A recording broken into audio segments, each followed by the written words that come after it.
Bom dia, vamos dar continuidade à nossa programação com o tema da nossa mesa. Como seria o plano ideal? O que não pode faltar?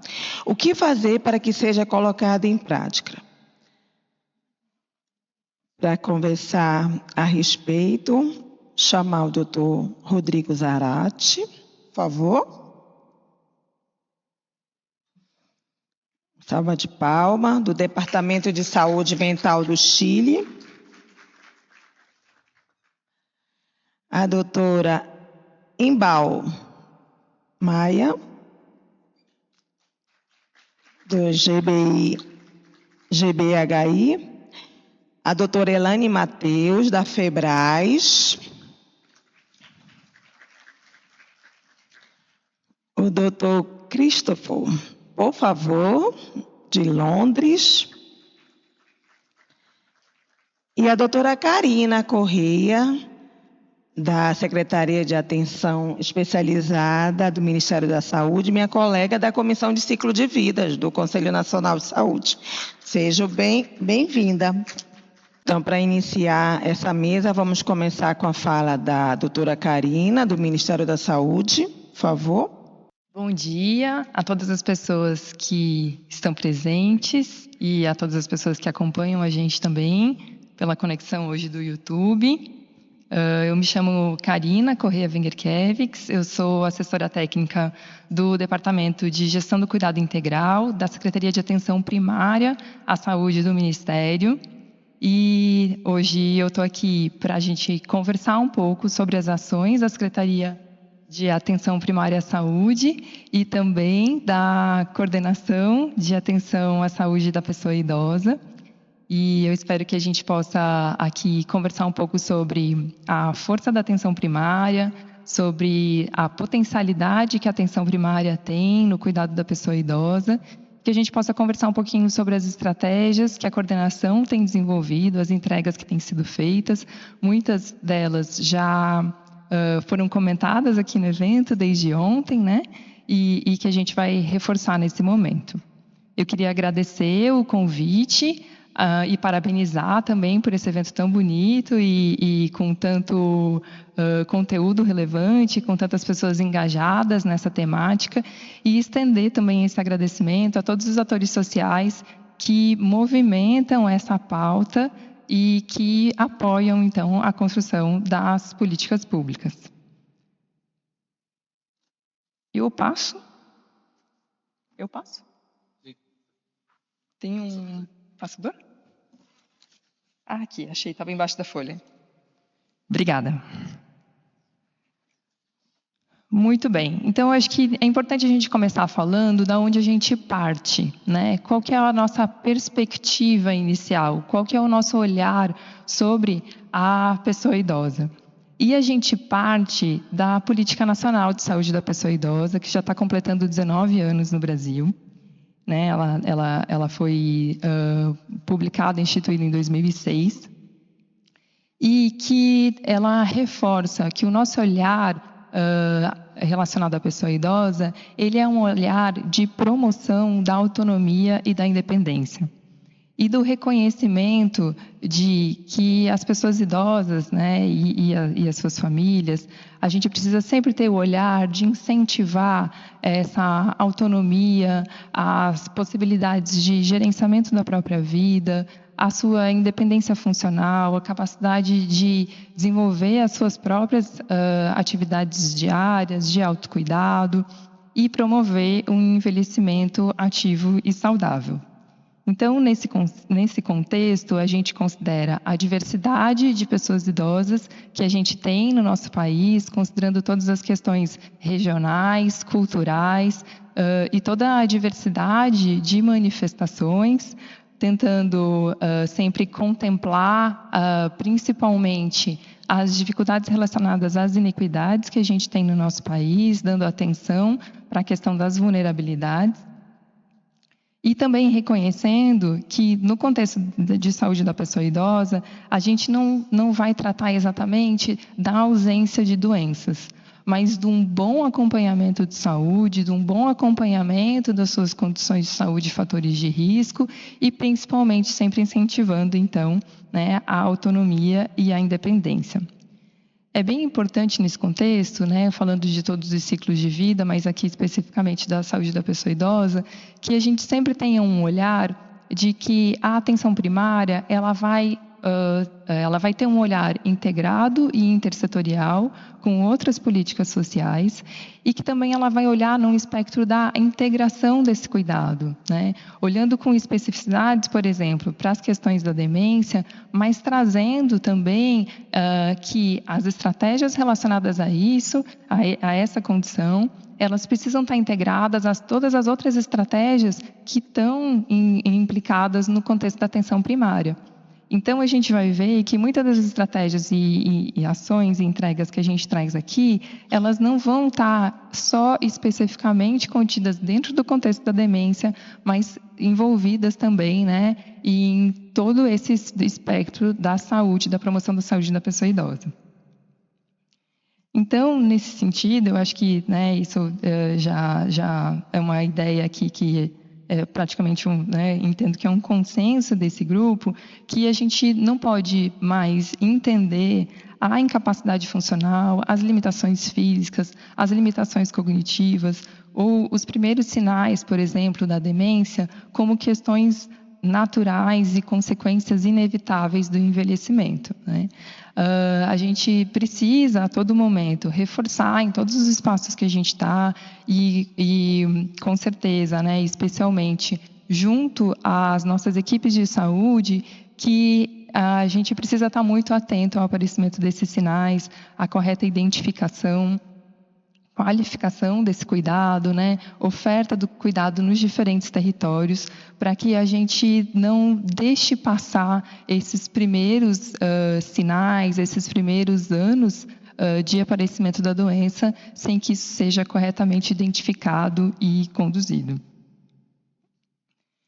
E, nesse sentido, né, acho que alguns dos conteúdos, né, já foram bastante falados, né, ontem e hoje, em relação, né, aos casos de demência atribuídos aos fatores de risco, mas nesse ponto eu chamo a atenção principalmente à responsabilidade da atenção primária na intervenção relacionada aos fatores de risco mesmo, né? A gente precisa reconhecer que a gente tem a oportunidade de trabalhar esses fatores de risco ao longo de toda a vida, e que eles estão relacionados a diversas condições crônicas, né, que possibilitam que a gente faça um cuidado integrado.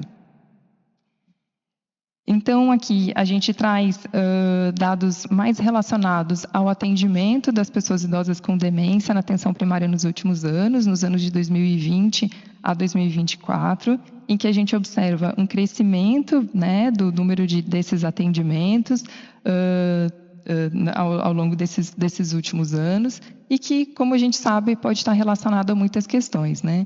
Relacionado ao crescimento dessa identificação pelas equipes de saúde. A gente teve também o contexto da pandemia, que a gente sabe que nesse contexto das questões crônicas, ele nos atravessou no sentido de que existe um resgate mesmo, né, do acompanhamento das questões crônicas a partir, principalmente, de 2022, quando a gente conseguiu respirar um pouco mais fundo, né, após a pandemia, e que agora a gente observa também, né, e essa como uma sinalização de que as equipes de saúde elas estão atentas a essa indução que a Secretaria tem feito, né, que a Coordenação de Saúde da Pessoa Idosa tem feito, que as próprias coordenações e apoiadores estaduais também fazem, e que capilarizam, né, as ações que são induzidas pelo Ministério. Então, essa página da apresentação é mais para trazer um pouco do contexto e da dimensão da atenção primária no Brasil, A atenção primária, então, ela é composta por 45 mil unidades básicas de saúde que são capilarizadas nos diferentes territórios, né? Esse é o equipamento de saúde que está mais próximo da população, que está incluído, né, na vida das pessoas, é o que a gente considera como porta de entrada do sistema. Então, muitas vezes é o lugar de primeiro contato, onde as pessoas vão buscar esse atendimento de saúde e que é um lugar, um equipamento de saúde que consegue, de fato, perceber esses primeiros sinais surgindo, né? E esses diferentes equipamentos que estão dispostos aqui, as equipes de saúde e também os serviços, a Academia da Saúde, por exemplo, a Unidade Odontológica Móvel. Então, esses são os nossos componentes da atenção primária, para que a gente possa perceber a diversidade dessa estratégia, né, da estratégia de saúde da família, que hoje é composta por diversos formatos de equipe na tentativa de alcançar ao máximo, né, a diversidade de realidades que a gente tem no nosso país. Um grande incentivo que a Secretaria de Atenção Primária tem se debruçado é a nova estratégia de cofinanciamento federal relacionada à atenção primária, que é uma indução relacionada a boas práticas no cuidado. E, nesse sentido, essa estratégia tem um indicador que é dedicado ao cuidado à saúde da pessoa idosa. Através dessa estratégia, dos indicadores do componente de qualidade, do cofinanciamento, a Secretaria procura induzir boas práticas para as equipes, né? Essa é a mensagem mais importante.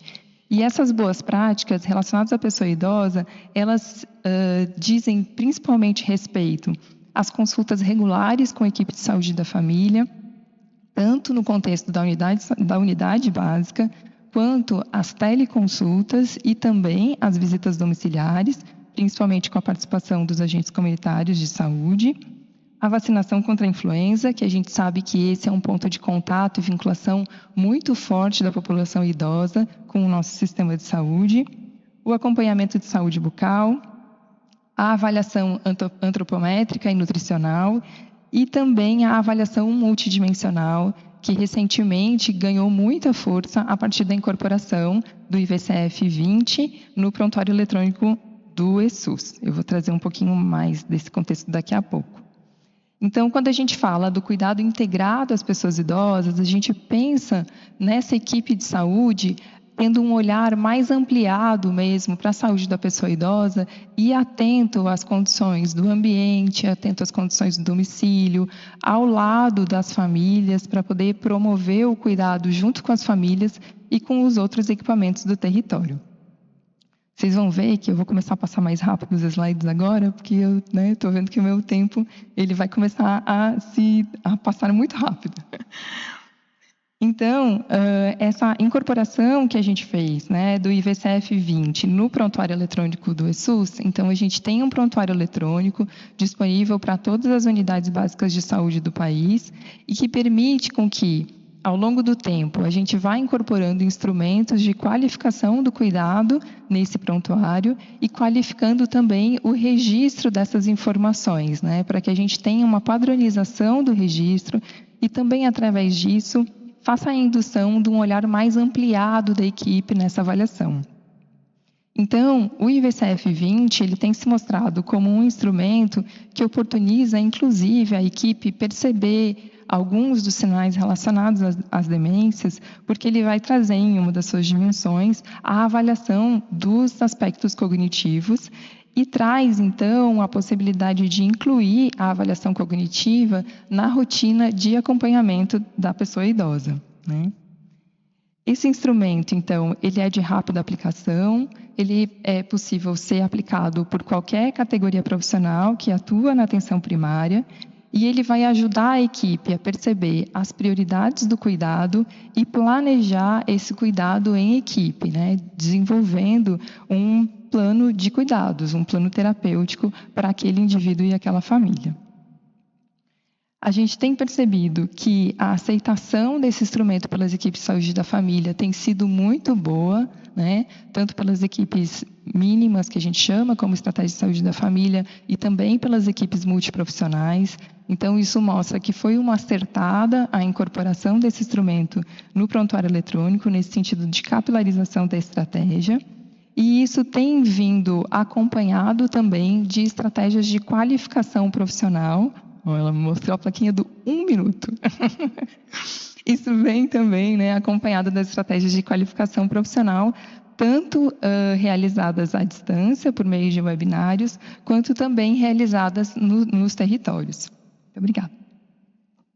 Então, vou tentar acelerar um pouquinho, mas para mostrar para vocês um pouco do layout disso no prontuário eletrônico. Então, ele é de fácil visualização para as equipes, no sentido da estratificação de risco, e ele vai trazer a indicação, então, de quando é necessário aprofundar a avaliação, em quais domínios, e se há necessidade de encaminhamento oportuno para atenção especializada, né? Ele vai trazer estratificação, então, em 3 níveis e vai indicar a necessidade de repetir a aplicação do IVCF em qual periodicidade. Outras estratégias que a gente tem na atenção primária e que vão agir tanto no contexto dos fatores de risco, quanto também na promoção do envelhecimento ativo, são as estratégias que estão relacionadas à promoção das práticas corporais, atividade física e práticas integrativas, né? Como a gente teve a pergunta acontecendo agora há pouco, né? Nesse sentido, a gente tem capilarizado também nos municípios o programa Academia da Saúde, as equipes multiprofissionais, que além das práticas corporais, elas também desenvolvem atividades de apoio psicológico, assistência social, né, relacionado ao trabalho da assistente social da atenção primária. E também, né, nesse contexto das práticas integrativas, a gente observa que as pessoas idosas têm muita adesão a essas práticas, sejam elas relacionadas à acupuntura, auriculoterapia, fitoterapia, as hortas comunitárias nos centros de saúde e todas as outras práticas que estão embutidas, né, que estão incluídas nesse contexto das unidades básicas. E aqui, para fechar, então, eu vou trazer destaque somente para alguns dos documentos importantes que a gente considera como entregas relevantes, mas muitos já foram citados aqui ao longo do evento também, e que a gente também traz, né, esse reconhecimento e esse agradecimento por perceber, né, que os documentos têm sido tão relevantes para a estruturação do cuidado, né? Então, né, como a gente teve a apresentação anteriormente da professora Cleusa, o relatório nacional sobre a demência, o manual de identificação da demência na atenção primária. A gente tem também, né, a Conitec como o órgão responsável pela incorporação de tecnologias no SUS, também fazendo, né, a avaliação dos componentes medicamentosos. E nesse sentido que a gente aponta aqui, a aprovação do PCDT, da doença do Alzheimer. A gente tem a nota informativa número 2, que é uma nota informativa muito importante para a aplicação do IVCF 20, porque ela orienta a equipe em relação ao preenchimento desse instrumento no PEC SUS. O guia de cuidados para a pessoa idosa. A gente tem muitos webinários, né, que estão, muitos deles hospedados, então, na página do DataSUS, do YouTube. Então, a gente convida vocês para conhecê-los também. Muitos desses estão relacionados mesmo ao conteúdo que foi construído junto à Unifesp, relacionado às demências, né? E os materiais que a gente também publica nas redes sociais e que, através, né, desses conteúdos, a gente procura também se aproximar de uma linguagem mais voltada à população, né, que a população consiga ter mais acesso e que consiga também convidar, né, as pessoas para essa reflexão relacionada aos primeiros sinais das demências e também convidá-las, né, a levar isso para dentro das unidades de saúde na sua conversa com o seu médico de referência, enfermeira de referência da equipe de saúde da família. Eu agradeço bastante a atenção e fico à disposição. Obrigada, Karina. E agora Nós que militamos nessa área da implementação da política de cuidar das pessoas com demência, a gente fica muito ansioso de ver as coisas acontecendo. Mas a gente vê que já, de uma certa forma, está acontecendo. E ontem, no café da manhã, eu ansiosa, né, conversei, Rodrigo, como é que vocês implantaram o plano de demência no Chile? Ele, calma, que amanhã eu vou falar. Tá bom. Então, hoje, vamos escutar o Rodrigo, né? Para falar como é o plano no Chile, essa experiência interessante. Com você, por favor.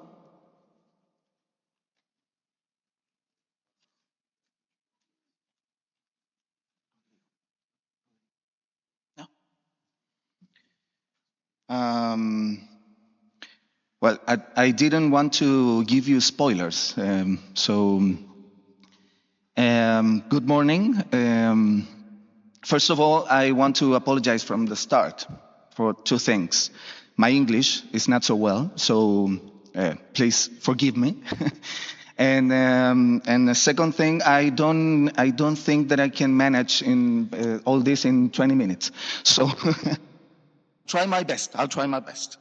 When I was a teenager, not a few years ago, not a few years ago, I lived in Israel for 4 years. And the first comment I got from a kid that I knew in the street is... Conheci, de onde você é? Eu falei do Chile. Ele falou, o que é Chile? O que é Chile? Ele não perguntou onde era o Chile, ele perguntou o que é o Chile. Desde aquele momento, eu sempre começo com esse slide aqui. Se você não souber onde fica o Chile, ele é o país mais longo e mais estreito do mundo. Ele é um país fino e longo e o mais vulcânico. Nós temos mais ou menos 3.000 vulcões em todo o nosso país, com grande diversidade, né, de pessoas. Muitos dos ecossistemas do planeta são encontrados todos no nosso país. Em termos econômicos, temos a maior renda da América Latina e também o mais alto nível de desigualdades. E a população se centra muito, 60% da nossa população mora nessa área metropolitana, bem aqui, bem pequenininha. E temos quase 20 milhões de habitantes que moram no Chile agora. Esse é o nosso contexto, e vocês falaram sobre esse contexto anteriormente, então eu não preciso me delongar nisso. Mas o conteúdo e o arcabouço não é apenas o plano de ação global da OMS, mas também o plano de saúde mental nacional que foi criado em 2017. Então, desde 2017, nós sempre tivemos esse plano de saúde mental nacional que está sendo atualizado no momento. E o contexto de uma forma geral e o arcabouço de uma forma geral, só um minutinho, eu estou perdido aqui com o clicker. Como que eu consigo, gente, voltar para o slide? Voltar. Eu preciso voltar. Alguém poderia me ajudar, por gentileza?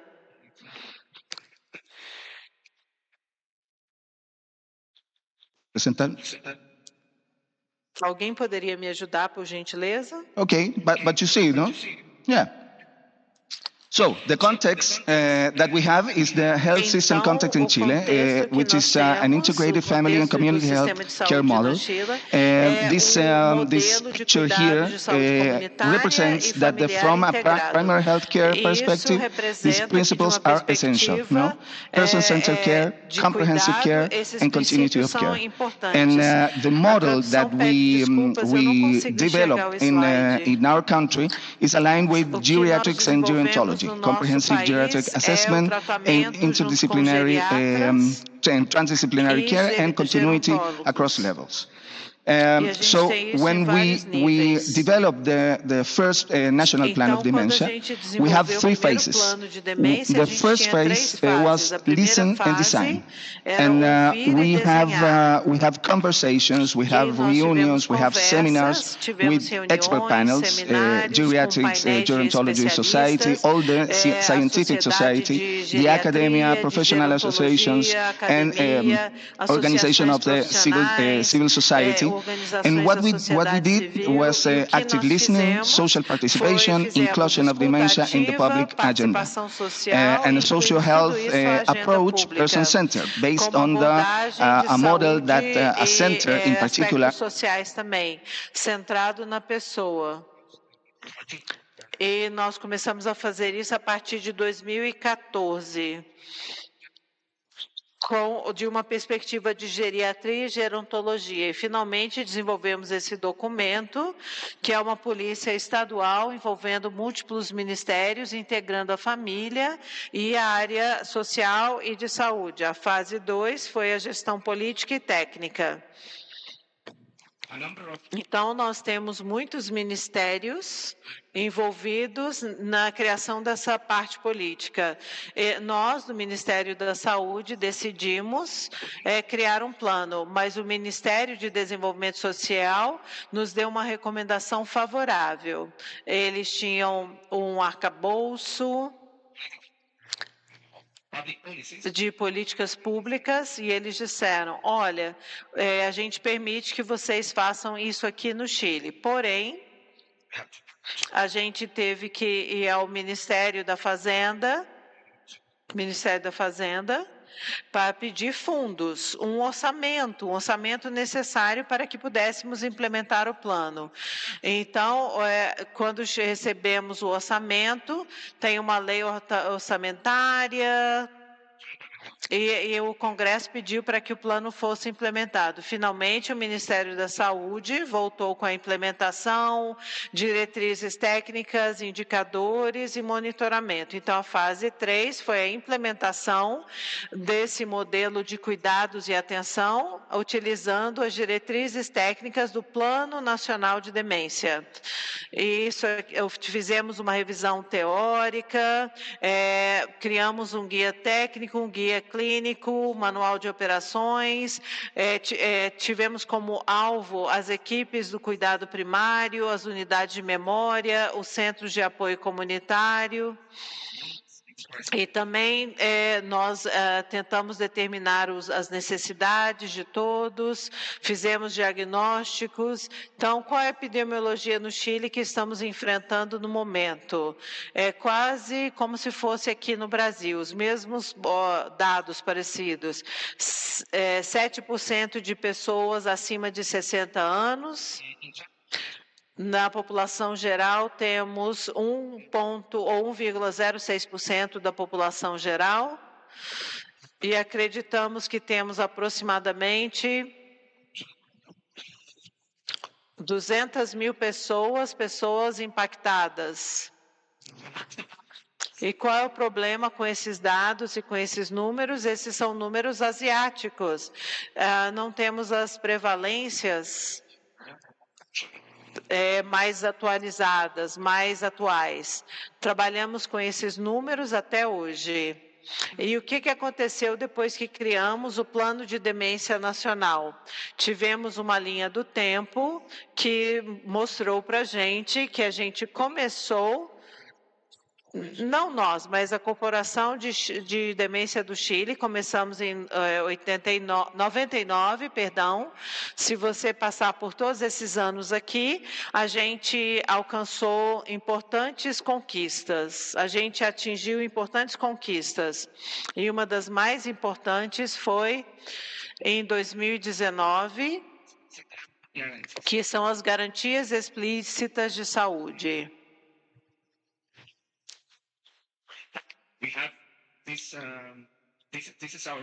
Esse é o nosso mapa dos centros que nós temos no Chile para atenção especializada.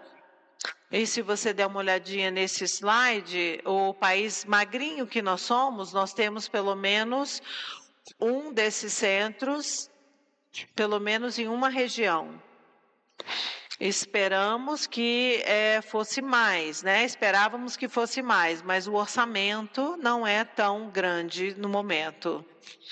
Então, os objetivos para o Plano de Demência Nacional: encorajar e promover a perspectiva da prevenção, desenvolver um sistema de diagnósticos na saúde básica, fazer um design de um sistema de cuidados integrado e contínuo, desenvolver habilidades e competências para o cuidado das pessoas com demência e treinar os atores da saúde e atores sociais, criarmos um sistema de avaliação e monitoramento, fortalecermos o conhecimento sobre a demência.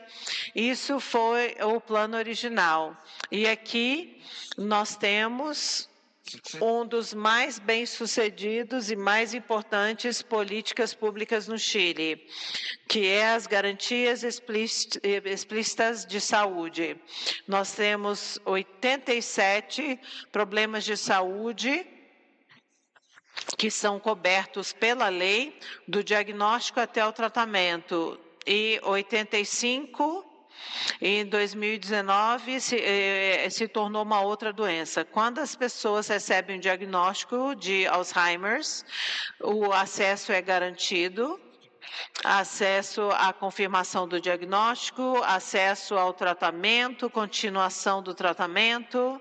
Então, isso acontece em pouco tempo. Até que as pessoas tenham essa atenção. Então, eles têm 60 dias de confirmação do diagnóstico para o início do tratamento. E o início do tratamento tem que começar em até 60 dias, né? Essa política, ela é extremamente importante para nós, porque ela nos permite acessarmos todas as pessoas do Chile, da pontinha lá no sul até o norte, de Arica até a pontinha. Então, isso aqui é a rede dos centros, eu já mostrei isso anteriormente. E quais são as lições aprendidas da experiência chilena durante a implementação do nosso plano nacional? Não vou ler tudo, mas vocês podem ler isso sozinhos. Depois vocês terão acesso à minha palestra, porque agora eu quero focar no que nós fizemos com isso para que pudéssemos atualizar o plano propriamente dito. Levou 7 a 8 anos para sua implementação. Então, primeiramente, queríamos avaliar o plano. Em segundo lugar, nós queríamos desenvolver um novo plano, ou pelo menos uma atualização do plano. Então, qual é o contexto? Esse plano de demência nacional não definiu o período de validade do processo de avaliação. Então, decidimos agora. Então, chegou a hora de reavaliarmos tudo. Dentro do arcabouço, temos o processo de fortalecimento do Plano Nacional de Demência. Precisamos avaliar o plano e propor uma atualização. Esse documento foi desenvolvido através de um processo de avaliação participativo. Ele ocorreu entre 2023 e 2024. Inclui a avaliação do nível de alcance desses objetivos. E isso é feito por nós, a MinSal, e trata-se de um processo participativo. Então, estamos no estágio 5, de acordo com essa NDI. Nós chamamos isso no Chile de autobombo, é uma autopromoção. Estou fazendo o meu jabá aqui, né? Então, nós temos aqui a liderança regional, o planejamento, implementação, avaliação, e o Diego, ele vai poder explicar isso mais tarde. Então, o processo de preparação do Plano Nacional para esse período, ele tem duas fases: a consolidação das fases quantitativas e qualitativas, seminários internacionais, as ações para a fase 1, a cobertura, quantas pessoas podemos tratar. De 2019 até 2024, que receberam diagnóstico, tratamento, avaliação técnica das ações desse período e as recomendações das ações que nós promovemos e começamos a nos aderir a elas em 2023. Havia muitos participantes, quase 1.000 participantes, e no seminário internacional nós vamos compartilhar as recomendações. E as recomendações que nós tivemos lá no Chile. E o arcabouço para o desenvolvimento desse plano é um guia da OMS, e nós temos que criar um escopo, uma visão, os objetivos, ações. Então, a estrutura desse documento que nós queremos apresentar, eu espero que apresentaremos em dezembro, ou no máximo até janeiro de 2026. Essa é a estrutura do documento. Temos uma introdução, temos a avaliação de todas as coisas que nós avaliamos durante o plano, temos as novas evidências para a nova década, todas as coisas que talvez você deveria saber antes sobre fatores de risco, diagnóstico, qualidade da atenção ou do cuidado, o plano propriamente dito, que descreve os princípios, as metas, a visão, os objetivos e, o mais importante, os eixos estratégicos, que incluem prevenção, diagnóstico, tratamento, aumentar a conscientização, colaboração intersetorial e, é claro, a avaliação e monitoramento de todas as coisas conquistadas pelo plano. Então, aqui estão os eixos estratégicos. Então, a prevenção, depois disso, o diagnóstico e tratamento, depois aumento de conscientização e sensibilização do público ou das nossas populações, colaboração intersetorial para o tratamento das demências e monitoramento e avaliação. As 5 eixos estratégicos que nós temos no nosso novo plano, que todos os eixos estão desenvolvendo um conjunto de ações, um conjunto de temas que nós precisamos lidar na próxima década. Então, eu gostaria de focar em 2 desses eixos e ações. Na verdade, no eixo número 2, diagnóstico, tratamento e cuidado, pois é o que nós aprendemos desses 2 dias, ou seja, ontem e hoje, especialmente o que nós temos em relação a intervenções não farmacológicas, como estímulo, terapias ocupacionais, que oferecem pesquisa pautada em evidências, de acordo com a necessidade dos pacientes, também dirigidas para o cuidador, e essas intervenções deveriam ser oferecidas perto da residência do paciente, após o diagnóstico, uso de medicações. E uma das coisas que eu gostaria de focar a longo prazo e algo contínuo, é sobretudo para os cuidadores. Ou seja, nós temos um capítulo inteiro que fornece orientações para trabalhar com os cuidadores, intervenções psicoeducacionais, para pessoas que trabalham com demência, do momento de diagnóstico até o fim da vida. E se vocês lerem esse QR Code, vocês vão ter acesso a todos os documentos que o Ministério da Saúde desenvolveu nesses anos. O Plano Nacional e as limitações técnicas e outros documentos que nos mostram todas as intervenções que nós estamos desenvolvendo no Chile. Então, acho que eu consegui respeitar meu horário. Eu vou dar a vocês um conselho muito simples.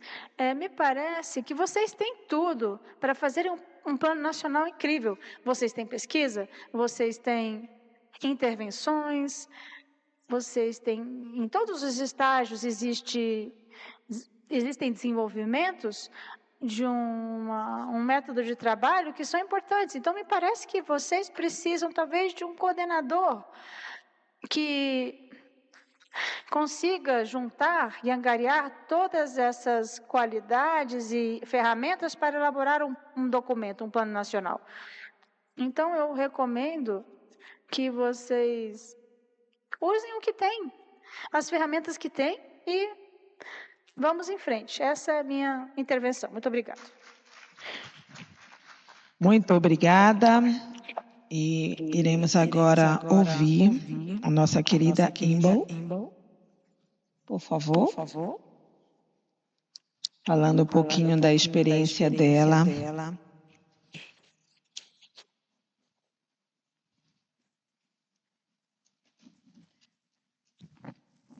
Thank you very much for the opportunity to be here and to speak to you. I have never been to Chile. I've never lived there. But for every year you've lived there, I give you another minute. Que você mora no Chile, eu vou te dar mais um minuto para falar. Então, eu não vou falar por 10 minutos, eu vou falar por 6 minutos. Eu também já falei ontem, então eu acho que você já tem uma ideia. E o que eu gostaria de falar hoje é dar alguns exemplos do nosso Plano Nacional de Demência, o que funcionou, o que não funcionou e quais são os nossos planos para o futuro, para o nosso Plano Nacional de Demência 2.0. Eu não trouxe um mapa, é um país bem pequeno, eu verifiquei online e vimos o mapa do Chile e, na verdade, o Brasil é 385 vezes maior que Israel. Então, realmente, Israel é bem pequeno. Esses aqui são meus conflitos de interesse. Então, agora começamos com o nosso Plano Nacional em 2013 e foi desenhado da seguinte forma. Tinha vários pilares, mas foi desenhado para focar no diagnóstico precoce, pois muitas das pessoas que participaram do estudo foram diagnosticadas muito tarde ou não foram diagnosticados, e também foi desenhado para ter apoio comunitário e inclusão dos cuidadores. Nós também desenvolvemos um mecanismo de treinamento oferecido a cuidados primários, às enfermeiras. Não seria para fazer um diagnóstico, mas para fazer um rastreamento, detecção. E esse mecanismo de treinamento ainda funciona e está sendo implementado. E a razão pela qual funcionou tão bem é que era algo que era pautado nos nossos cuidados primários, que são bastante fortes, e temos um cuidado comunitário bem forte. O outro caminho foi um diagnóstico através da comunidade, onde uma enfermeira faz um processo de rastreio quando o paciente vem para a clínica, para o centro de saúde, ou faz um rastreamento a domicílio. Se a enfermeira pensar ou perceber que deveríamos passar para o próximo passo, a enfermeira ou enfermeiro vai encaminhar a pessoa para o médico da família, e esse médico da família poderá encaminhar para um geriatra. Então, é algo que começou, e temos também os nossos projetos pilotos de conscientização, pois descobrimos que a parte da conscientização faltava na nossa população, sobretudo nas minorias. Então, bem de início, focamos nas nossas minorias. A comunidade da Etiópia, ou seja, 100 mil judeus etíopes que vieram a Israel, migraram para Israel nos anos 90, e começamos campanhas de conscientização lá. E a outra comunidade é a sociedade árabe, como eu falei ontem, consistem mais ou menos 20% da nossa população, é uma grande minoria, e eles residem sobretudo na área periférica, no sul e do norte, e não é tão longe, mas é bastante longe. Então, isso criou uma pegada sólida, mas eu vou mostrar por que era tão frágil depois. Então, a razão pela qual esses 3 métodos de implementação, somente um deles realmente funcionou, é porque tínhamos uma autoria fragmentada, ou seja, tem a ver com o que falamos aqui, que é o que é importante para fazer acontecer, é um esforço de coordenação. Então, temos o nosso Ministério da Saúde, os nossos fornecedores de cuidados em Israel e nossas ONGs, mas não tem uma coordenação central entre eles. Em relação à desigualdade dos cuidadores, Mohedat, que é um dos nossos centros de saúde, as seguradoras de saúde, somente um deles oferece um apoio estruturado. E o público, as campanhas de conscientização do público e cidadão não mudaram muito as coisas, na minha opinião. Então, chegamos num lugar onde é preciso mudar como pensamos sobre a doença, e fui convidada para falar com o público e tentamos trazer pessoas das comunidades minoritárias para falar sobre publicações e jornalismo. Então, mas ainda assim precisamos pensar sobre como vamos ir adiante com isso. E o problema também de conscientização, de conseguir alcançar a população é problemático.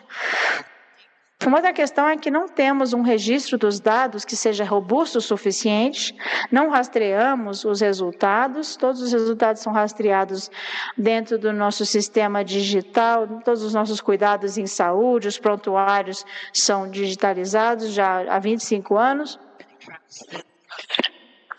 E ninguém rastreia isso quando estamos falando de demência. Então, qual que é o nosso plano para o futuro? Estou contente em dizer que o Ministério da Saúde está bastante aberto em construir o nosso segundo plano nacional, e teve até uma pessoa que foi contratada no Ministério da Saúde para cuidar somente disso, o que me surpreendeu, aliás. E o GBHI, somos 5 pessoas que receberam treinamento no CSFF, e agora que voltamos para Israel, estamos trabalhando conjuntamente com o Ministério da Saúde para construir esse plano, o que eu acho que é algo bastante otimista. Temos muitos planos sobre como desenvolver esse projeto, mas o que realmente precisamos é ter um orçamento anual para isso, que é algo que o Ministério da Saúde diz que de agora em diante vai ter um orçamento. Então estamos bastante otimistas em relação a como vai acontecer a elaboração, a construção desse novo plano, e que vai ter impactos importantes. Obrigada. Obrigada, querida. Thank you very much. E agora teremos a fala da doutora Elane Mateus, da FEBRAS, falando um pouco do nosso trabalho, junto à CONAD. Bom dia a todos e a todas. Obrigada por estarem aqui. Eu de novo, so bear with me. Eu vou fazer minha audiodescrição para aqueles que precisam do recurso. Eu sou uma mulher de pele clara, cabelos grisalhos, 1,60 m de altura. Estou usando hoje um vestido na cor verde estampado. Eu aprendi na minha carreira acadêmica, já contei ontem para vocês que eu estou aposentada do magistério, mas trabalhei 30 anos como professora, que os recursos visuais são uma ferramenta importante para favorecer as múltiplas estratégias de aprendizagem. Existem aprendizes que são visuais, precisam desses recursos. Hoje a gente usa os slides, que eu amo, adoro o Canva, mas eu já usei transparência, tá, gente? E também quadro negro, E por essa razão, ontem, quando eu cheguei de volta ao hotel, eu fui refazer todos os meus slides, porque o dia de ontem foi tão intenso, foi tão importante, tão significativo, que eu entendi que o que eu tinha pensado antes de chegar aqui já não fazia mais sentido. E hoje, pela manhã, nessas últimas 3 horas, eu já pensei em mudar os slides de novo umas 30 vezes, mas vai assim do jeito que está. Então eu espero, né, que, embora inacabado, ele possa trazer algumas contribuições, e a minha fala vai ecoar muito de tudo que eu ouvi aqui, né, ontem e no começo dessa manhã, em especial aquelas falas que trazem para o centro da nossa reflexão e do nosso debate o lugar das pessoas que vivem com demência, o lugar das famílias que acompanham essas trajetórias e o lugar das instituições, das organizações da sociedade civil que trabalham em favor do direito dessas pessoas. Antes de eu entrar nos meus slides e sob o risco de comprometer muito o fluxo, porque vou comer o meu tempo, eu preciso responder do meu coração, Eduardo, ao seu primeiro ato, né? Eu nasci no mundo das demências em 2012, no ano em que minha mãe foi diagnosticada com o diagnóstico, em setembro, no mês do seu aniversário, com 74 anos. No ano seguinte, né, eu começava, ainda antes de fundar o Instituto Não Me Esqueças, eu começava uma campanha em Londrina, onde moro, que, portanto, faz mais de 10 anos. Né? A campanha do Mês Mundial de Conscientização sobre a Doença de Alzheimer tem quase tanto tempo em Londrina quanto tem a campanha mundial. E o primeiro tema da campanha foi Não Me Esqueças. Era um apelo, né, da dor que eu, como filha, sentia, da certeza de que esse momento chegaria, de que ela não se lembraria mais de mim, como filha, e também um apelo na voz dessa pessoa, né, a época tão atuante, tão cheia de vida, que já passava a ser esquecida pela sociedade antes que ela se esquecesse, né, de quem ela era ou de quem nós éramos. E aí, nesse percurso, né, da história com ela, com o diagnóstico por 10 anos, eu aprendi uma coisa muito bonita. E isso também coloca um pouco em xeque, né, o paradigma biomédico, que olha a memória como parte exclusiva do cérebro, da cognição. A memória, ela está para além do cérebro, né? A memória, ela nos atravessa como seres humanos, está na pele, está no tato, está no olhar, está no toque, está no cheiro, né? E então, quando você trouxe a imagem do dia em que seu filho pegou pela primeira vez na sua mão, eu me lembrei de uma imagem já no final, né, do curso da vida da minha mãe, em que a mesma conexão que você sentiu, né, nós sentimos pelo mesmo toque. Então a memória nunca se acaba, ela nunca deixará de existir, ela sempre estará presente e ela se fará presente no mesmo gesto tão singelo, né, quanto o toque do seu bebê recém-nascido. Eu recebi, né, da minha mãe ao final da vida, num momento de inversão de lugares, né? E isso é lindo, isso é muito bonito. E eu acho que a gente falou muito hoje, acho que Juliana falou, né? O cuidado, sem nenhuma, né, intenção de romantizar, ele nos coloca em lugares difíceis, ele traz muitos desafios, mas ele é profundamente recompensador, né? E seria um privilégio para vocês, homens, se entendessem isso e assumissem esse como um papel político e coletivo. Dito isso, agora começa a contar meus 10 minutos. Brincadeira. Bom, a pergunta que foi feita é: como é que a gente, o que é um plano ideal, né? E depois eu fiquei com uma vontade de fazer assim uma lista de coisas lindas, mas o Christopher ontem falou assim, não dá para ser assim aquela coisa sonhada. voltei para a terra. Mas, gente, efetivamente, nós temos vários roteiros já desenhados para a gente pensar hoje, né, um plano nacional de demência. A gente já ouviu muitas histórias bem-sucedidas, agora o Rodrigo trouxe a experiência do Chile, que é, de fato, mundialmente reconhecida como uma das experiências bem-sucedidas. Existem inúmeras outras experiências, porque eu acho que cada país e cada realidade vai encontrar o seu modo de produzir esse documento, mas a Organização Mundial da Saúde tem sido muito proativa no sentido de, já mostrei isso ontem, né, dizer quais seriam as áreas importantes e fundamentais de estarem contempladas num Plano Nacional de Demência. A gente sabe que muitos países, inclusive, não atuam sobre todas essas áreas, embora tenham planos. Alguns planos são únicos, outros estão integrados a outras políticas. Então, eu acho que esse caminho, como eu disse ontem na canção do Beto Guedes, né, a lição já sabemos de cor. O Rodrigo hoje traz esse olhar de fora, dizendo para a gente que nós estamos prontos, né?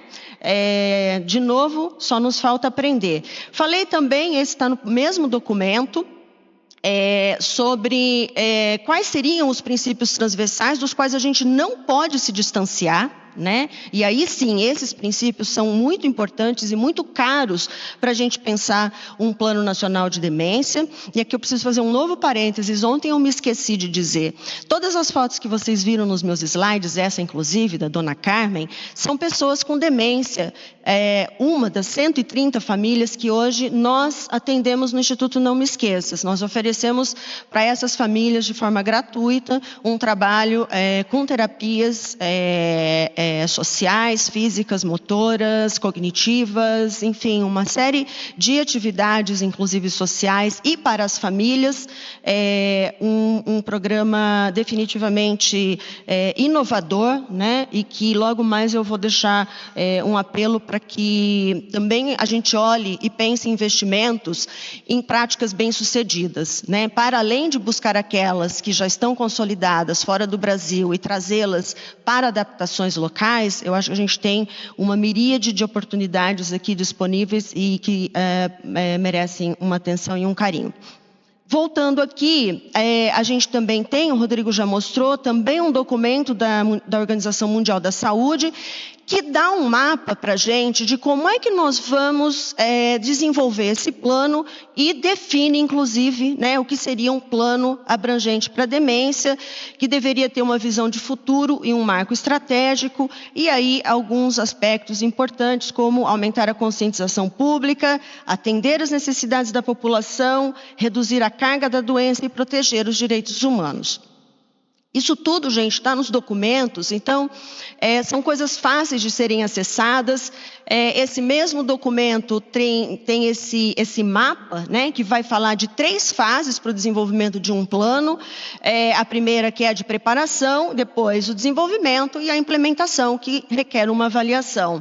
Na fase de preparação, eu trouxe esse recorte porque concordo com o Rodrigo até certo ponto de que nós temos um bom caminho percorrido já, né, nesse sentido. É uma fase que está dividida em 2 momentos, que é um estabelecimento, né, do que nós já temos disponível e depois o estabelecimento das prioridades. Dentro daquilo que é a avaliação, né, da situação, eles sugerem uma avaliação das políticas já disponíveis. Então, a gente viu nos últimos 5, 6 anos, nós tivemos no Brasil um avanço em direção a várias políticas importantes e complementares para se pensar uma política nacional, um plano nacional. Avaliação dos serviços disponíveis é uma lacuna que nós precisamos enfrentar, né? Hoje, nós não conhecemos a jornada das pessoas que vivem com demência no Brasil. Nós não conhecemos a jornada da família, que é muito diversa. Se você pensar numa população indígena, se você pensar numa população ribeirinha, se você pensar numa população no interior do interior desse país, se você pensar nas populações dos grandes centros, você vai ter jornadas muito diversas, né? Não estou falando de uma linha de cuidado protocolar que diz que a porta de entrada é o SUS. Eu falo de uma linha de cuidado que vai mostrar para a gente, inclusive, onde estão as práticas bem-sucedidas e quais são aquelas que precisam acontecer. Né? E aí, eu sempre acho importante algumas coisas que foram ditas aqui hoje sobre a relação da pesquisa com a vida que se vive. Muitas vezes, né, e eu falo com muita tranquilidade de novo, né, fui uma cientista das humanidades, das ciências sociais por anos, a gente tem uma agenda muito própria.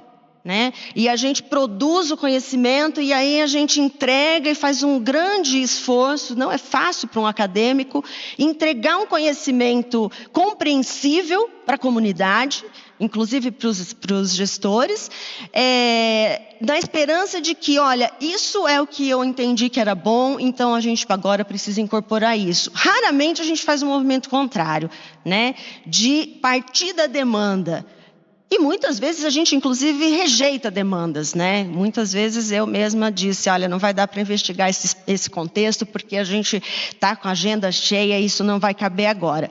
Então, eu acho que essa é uma área importante, a gente já falou hoje da importância, né? O Paulo Caramelli trouxe vários aspectos fundamentais e outros de vocês também disseram do que é preciso ainda avançar no campo das pesquisas, dos estudos clínicos, dos estudos epidemiológicos, mas a gente precisa pensar também nos estudos sociais e antropológicos que nos deem esse cenário mais claro.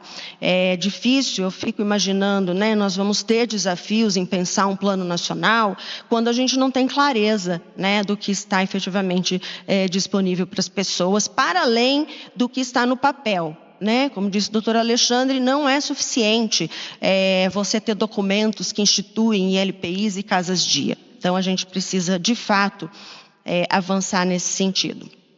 E aí, agora então, já sinalizando, eu vou trazer 3 elementos que eu considero, então, importantes e que não poderiam faltar, né? Para além de tudo que já foi dito aqui, então, eu acho que a gente tem um trabalho difícil, sabe, Selene, de pensar depois como é que a gente vai organizar essas inúmeras e importantíssimas contribuições num documento que represente, né, a síntese desse turbilhão de coisas maravilhosas que aconteceram aqui nessas últimas 20 horas.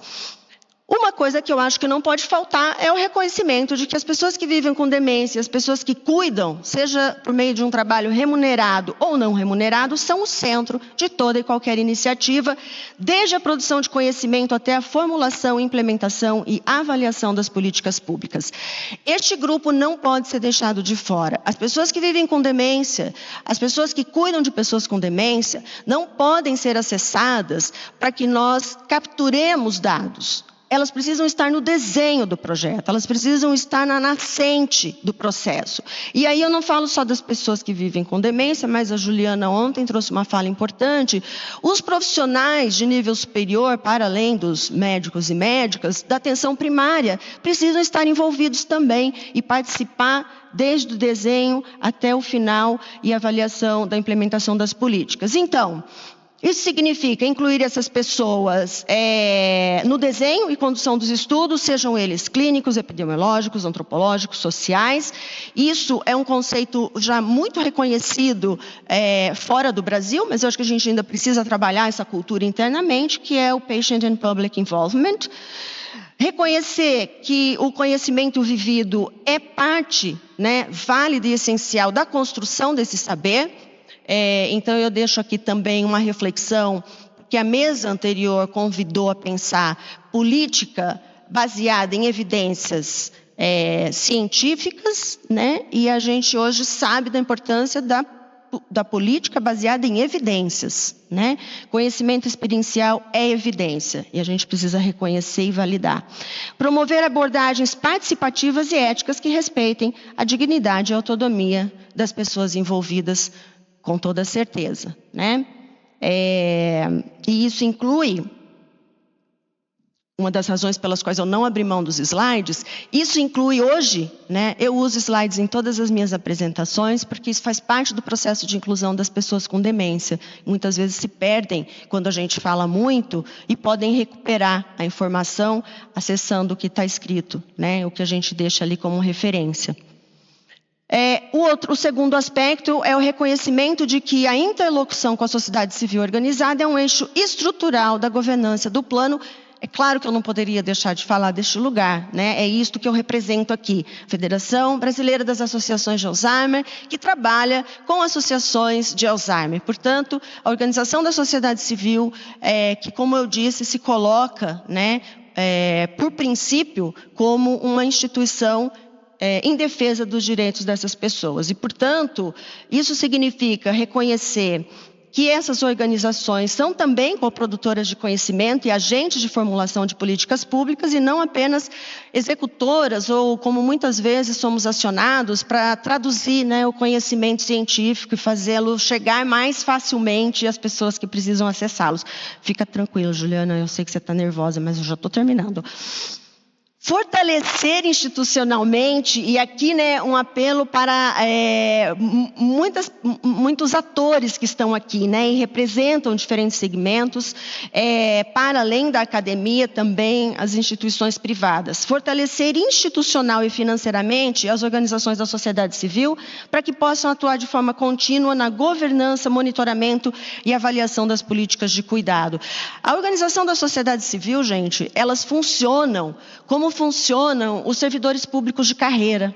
São elas que garantem a manutenção, né? É esse grupo de pessoas que faz com que entra governo, sai governo e as políticas não se percam totalmente, embora muitas delas se desorganizem. Então, é importante a gente entender, e hoje de novo, né, o Paulo Caramelli falou que bom seria, né, a Abraço ter 300 milhões de dólares para investir em pesquisas. É verdade, né? Não só em pesquisas, mas inclusive, principalmente em advocacy, e a gente, de fato, precisa sensibilizar, né? Principalmente grandes empresários, industriais, enfim. A gente hoje tem a lei de incentivo fiscal, que a gente usa muito pouco, então tem um bom caminho aí para a gente percorrer.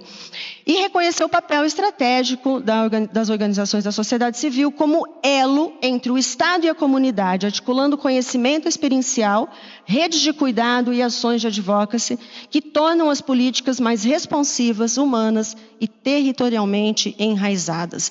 O trabalho da atenção primária precisa da organização da sociedade civil e vice-versa, né? Nós não vamos dar conta, eu não gosto dessa metáfora, gente, mas ela veio e eu vou compartilhar. Não dá para comer um elefante numa mordida só, e muito menos comer o elefante sozinho, né? A gente tem uma questão nas nossas mãos de uma dimensão gigantesca. Então, assim, precisamos trabalhar juntos. E a gente falou muito sobre isso, eu acho que, de novo, está faltando colocar isso em curso. E, por fim, terminando de verdade, quase, o reconhecimento da realidade como um tecido conectado de partes interdependentes. Ontem nós ouvimos, né, esse conceito da complexidade, né, das sociedades. Então, isso significa reconhecer esses diferentes agentes, também já falamos disso hoje, saúde, assistência, educação, comunidade, setor privado, e que cada decisão de um agente desses, ou de um segmento, né, impacta nos demais. Reconhecer que as soluções devem ser adaptadas às diferenças regionais, culturais e socioeconômicas. De novo, a gente está num país de muitos países. E avaliar os impactos sobre os grupos vulneráveis, garantir que novas políticas não ampliem desigualdades existentes, promovendo inclusão, justiça social e acesso universal ao cuidado. E aqui eu vou repetir, que as novas políticas não ampliem as desigualdades existentes. A gente precisa estar muito atento, muito cuidadosos, precisamos estar cuidadosos a isso. E agora sim, a última pergunta, um slide para responder, como fazer para colocar um Plano Nacional de Demência em prática? Eu disse ontem que eu fui malandrinha, eu comecei mostrando o percurso percorrido pela Política Nacional de Cuidado e depois pelo Plano Nacional de Cuidado para dizer que aquela é a minha resposta, né? A resposta estava lá. Então, como nós fazemos isso, eu acho que o Brasil sabe fazer, né? É preciso talvez um pouco mais de vontade política, uma vez que dos outros agentes a vontade está sobrando, né? Nós estamos aqui há quantas horas, né, nos dispondo e conversando e falando daquilo que podemos fazer. Nesse documento que a CONAD produziu, nós apresentamos uma proposta metodológica que começa pela constituição de uma instância de governança e organização desses atores envolvidos. Portanto, um comitê coordenador nacional que, junto com uma liderança, e o Rodrigo tem razão, acho que a gente precisa acionar, né, quem é o ministério que vai liderar essa reflexão. Se não o Ministério da Saúde, outros ministérios poderiam estar envolvidos, né? O próprio Ministério do Desenvolvimento Social, no meu ponto de vista, como humanitária, talvez tivesse um perfil mais adequado, inclusive, para liderar essa iniciativa do que o próprio Ministério da Saúde, uma vez que a gente já discutiu aqui, eu acho que a gente está num bom momento de entender que a demência não é uma questão exclusiva, talvez sequer prioritária da saúde. E com isso eu termino e agradeço. Obrigada pela paciência, perdão por ter avançado no meu tempo. Obrigada, Elane, e parabéns pelo trabalho desenvolvido pelo Instituto Não Me Esqueça, em Londrina, no Paraná. Nem mostrou o Paraná para a gente, mas tudo bem. Prometo que a próxima vez, eu não vou falar mais, tá, gente? Eu prometo, mas se um dia a gente se encontrar de novo, o próximo slide vai ter o mapa do Paraná, e eu só vou falar de Londrina. E para fechar com chave de ouro, chamar aqui o Christopher, né, para falar a experiência dele na construção do plano de demência do Peru. Vamos lá?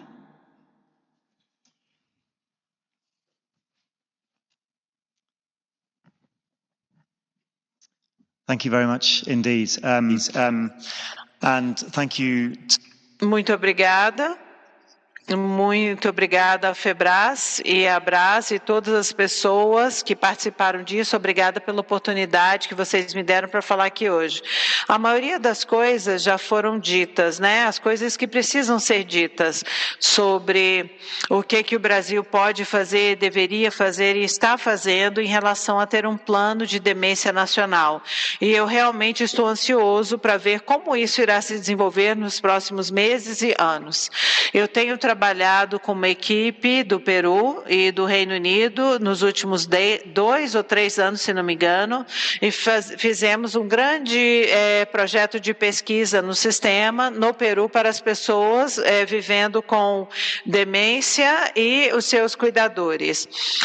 Nós já passamos por todo esse projeto, junto com o Ministério da Saúde e outros órgãos públicos do Peru, para que a gente pudesse tentar entender quais são as necessidades, quais são, o que um plano de demência nacional deveria ter e como ele deveria ser.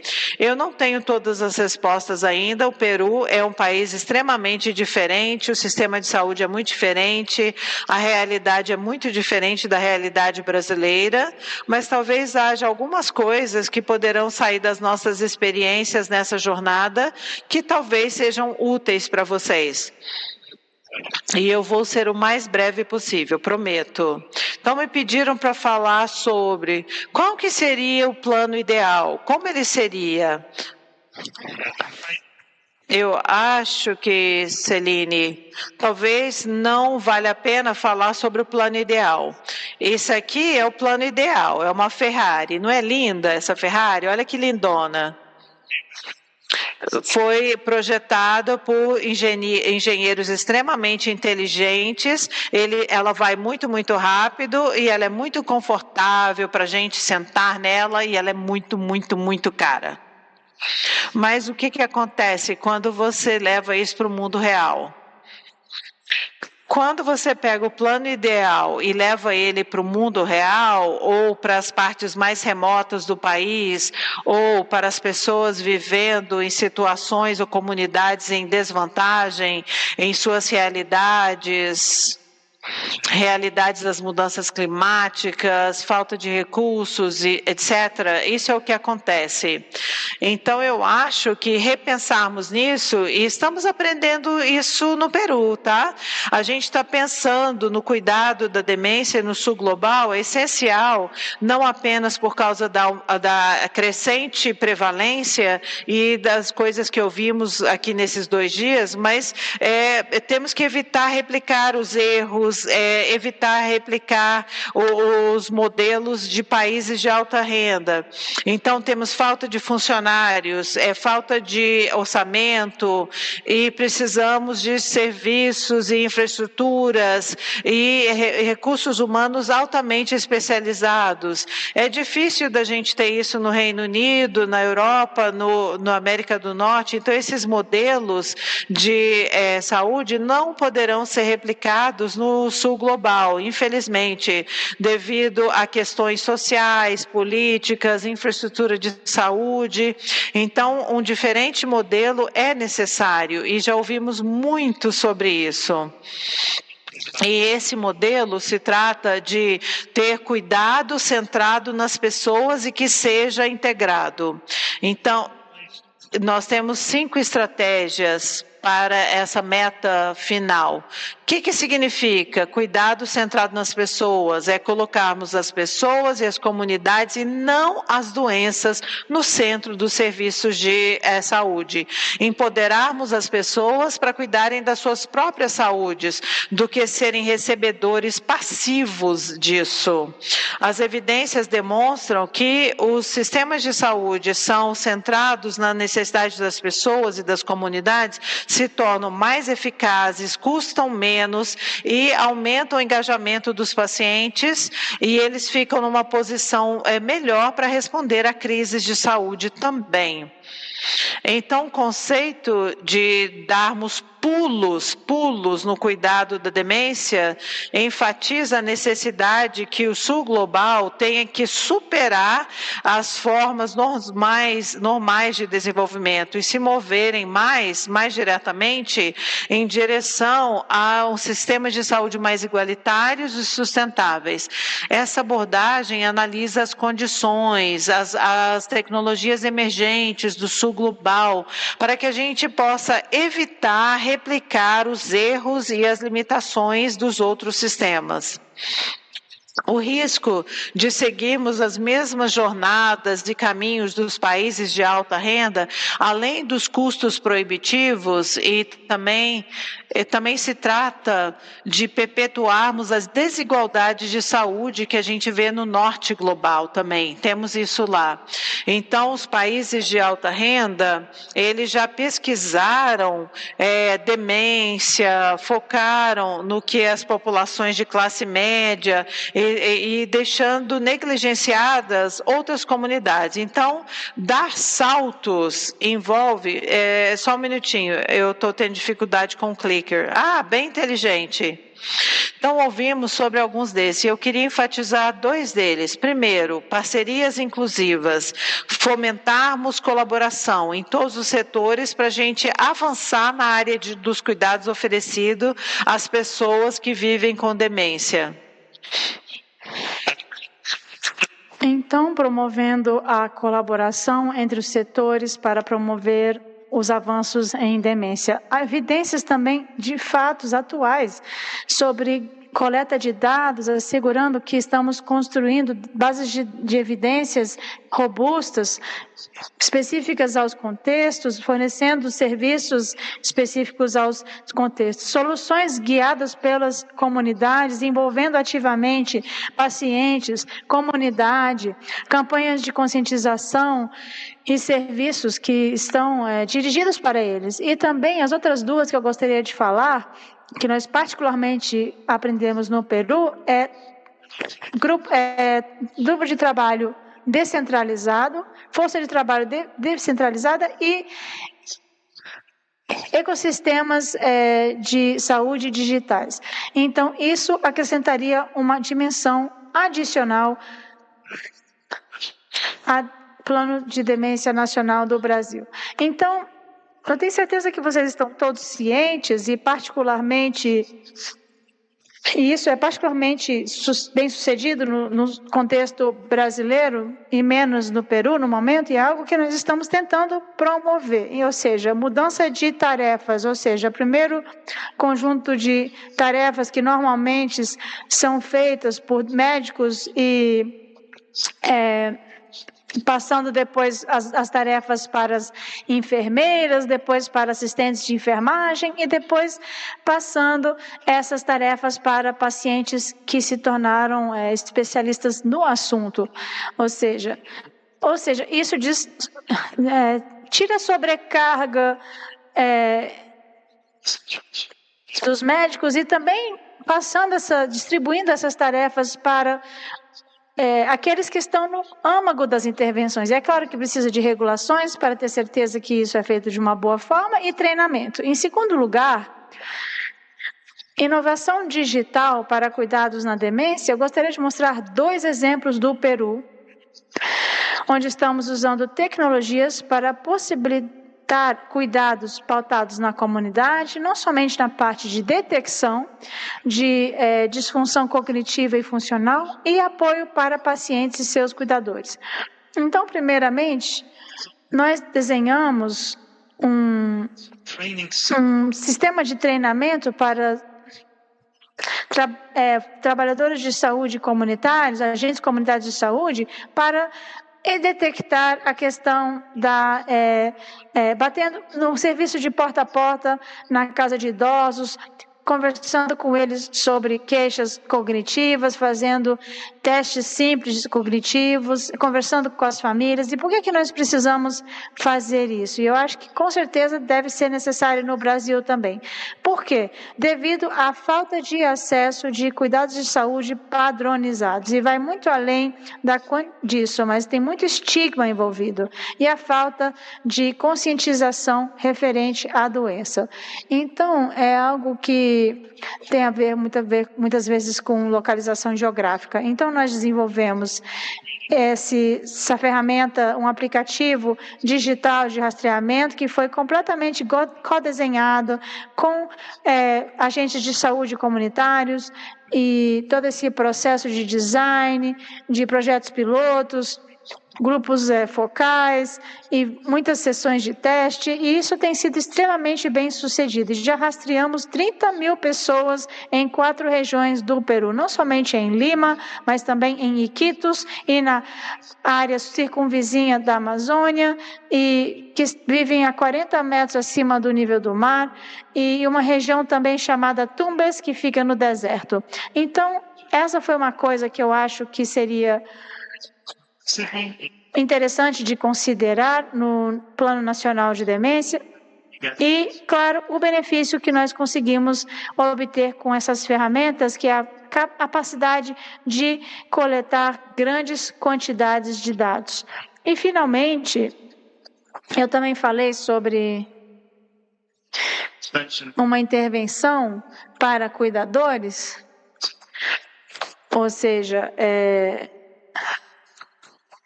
o que nós estamos fazendo atualmente nós adaptamos uma intervenção para cuidadores da Califórnia e da Universidade de São Francisco, na Califórnia, e adaptamos essa ferramenta conjuntamente com cuidadores, com pacientes do Peru, para que a intervenção agora se tornasse culturalmente apropriada e adequada. E foi preciso fazer certas adaptações em Lima, em Iquitos, em Tumbes e Huancayo, porque as realidades são tão diferentes entre uma cidade e outra. E essa intervenção basicamente envolveu que cada cuidador de paciente foi enviado para, foi colocado em pares com um agente de comunidade de saúde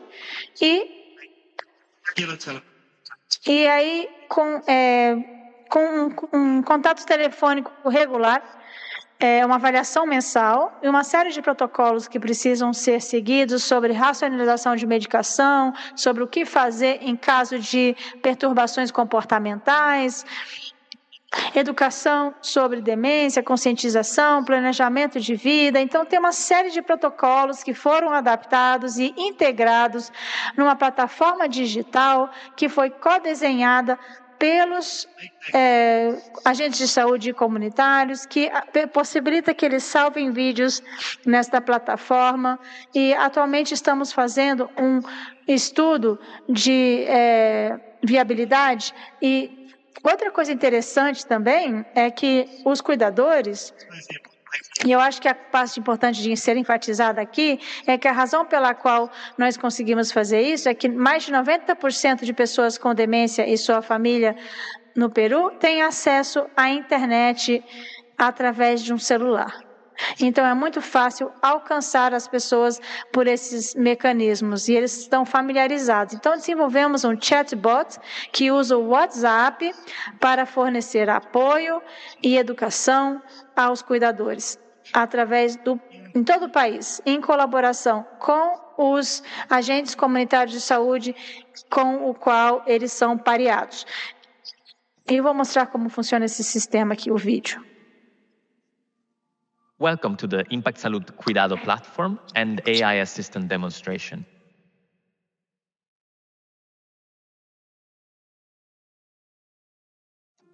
Conversational Care is an AI platform that empowers care teams, family caregivers, and people with chronic conditions through safe, private, and personalized 24/7 support.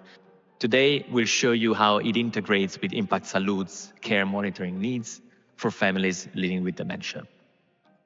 Let's see now the core platform features. The first one is an integrated care dashboard. The Cuidado platform serves as a centralized hub for care team navigators to monitor their clients. Care team navigators can call their families, schedule calls through an integrated calendar, and collect data using customized protocols during consultations. Care teams can then access all patient information, including voice recordings and historical data in one location. On top of the dashboard, there are also AI-powered care support features. Our unique value lies in providing AI-powered 24/7 services that save care teams time while maintaining the focus on human-to-human care. As for now, we are providing family a support system to ask information around their conditions. So I'm asking if some of the conditions I observe in my relative are related to dementia. Might be a question that arises. Families can interact with tailored generative AI agents, so automatic chats that are designed for specific project needs. A carer can interact at any time of the day, asking for information about dementia. They can also use it for emotional support. And allowing the possibility of venting, which might be something that the carer might need in this situation. Users can interact through different methods, via text using WhatsApp or even using voice notes. In case of an inappropriate or potential harmful question, the virtual agent has been designed to redirect the conversation to a human.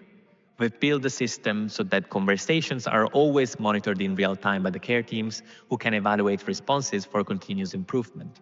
Any conversational care system, and in this case also the Impact Cuidado platform, supports text and voice interaction across multiple platforms, accommodating different languages, accent, and cultural context, ensuring culturally appropriate care delivery. Pablo, frontotemporal dementia is a type of dementia that mainly affects the front and side parts of the brain. Claro, Pablo. La demencia frontotemporal es un tipo de demencia que afecta principalmente la parte frontal y temporal del cerebro. Esto puede causar cambios importantes. Ethics remains central to our approach, and this builds on Calvo's foundational work in positive computing and design that supports human autonomy and well-being. Our development processes prioritize stakeholder engagement to ensure AI systems enhance rather than replace human care relationships. Through the Impact Salud Cuidado platform, we have also to reduce repetitive tasks, streamline operational efficiency, and ultimately improve care quality for both families and professional care teams.